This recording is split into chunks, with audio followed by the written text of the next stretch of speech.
right, President Trump doing his part to end the government shutdown, putting pressure on lawmakers to reopen the government ahead of a test vote today. The president posting on Truth Social, writing, quote, "We will work together in good faith to address the issues that have been raised. But we cannot have another long, pointless, and destructive shutdown that will hurt our country so badly." Joining us now to react, Florida Congresswoman Cammack. Congresswoman, thanks for being here. You have this test vote coming up in a few hours from now. What's the latest you're hearing from your colleagues on whether you got the votes? Are the votes there? Well, good morning to you both. And what we're hearing is that today the shutdown will end. It looks like the votes are there for the final package, which is good because we know we really don't want to shut down, but we also don't want to see all of these ridiculous earmarks for DEI programs and gender mutilation. That's something that's been a sore spot in this appropriations process, but that has been necessary in order to get some of the Democrat votes. And so I think while we have the votes, the test vote coming up, which is the rule vote, that's where you're going to see some friction. That is over the SAVE Act, which would require proof of citizenship in order to vote in a federal election.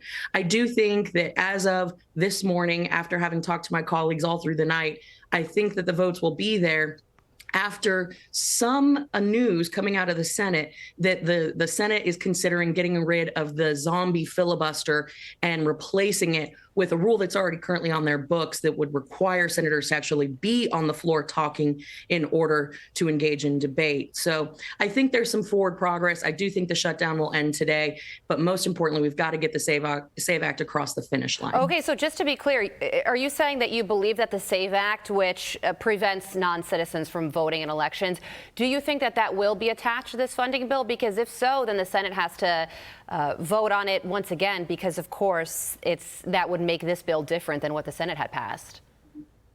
You know, unfortunately, it's looking like the SAVE Act won't be attached to the rule on this spending package, which is honestly frustrating because Americans across the country have demanded this. Election integrity is one of the top issues that they have been calling for.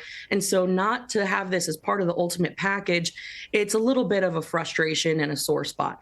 But we recognize that shutdowns are chaos, and we want to keep the strong work going that the president has been leading on, getting our economy back on track. And shutdowns don't hurt anybody but the American people, certainly not the Congress critters up here that continue to get their pay while others don't. So I think that there is a path forward on the SAVE Act. It is frustrating that it is not going to be a part of the ultimate appropriations package today. Okay, you mentioned a path forward, because I think a lot of our audience is watching this and thinking to themselves, what the SAVE Act provides for is that only citizens vote in elections. And the left is going to come out and say, oh, that's the law already. But we know that there is the potential out there for non-citizens to potentially vote. And that is not what the American people want. That is not what the Constitution dictates. So can you give assurances to the people watching at home right now that eventually the SAVE Act, a common sense act, will pass?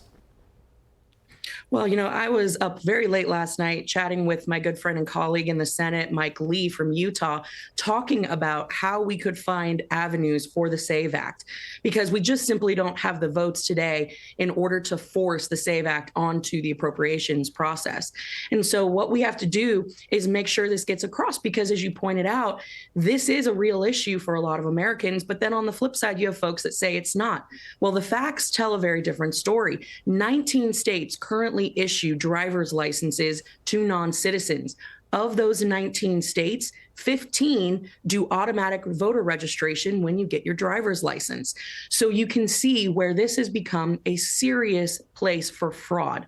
And we know from years of watching this happen in North Carolina, Virginia, California, Illinois, New York, we have countless examples of thousands and thousands of non-citizens voting, which is problematic, particularly when you have such tight margins here in the House. And I serve with colleagues who won their race by 6 votes, 29 votes, 800 votes.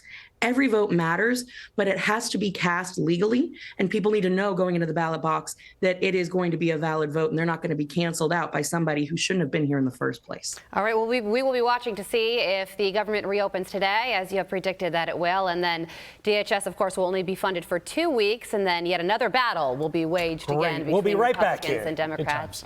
Congresswoman, thank you so much for joining us. We appreciate it.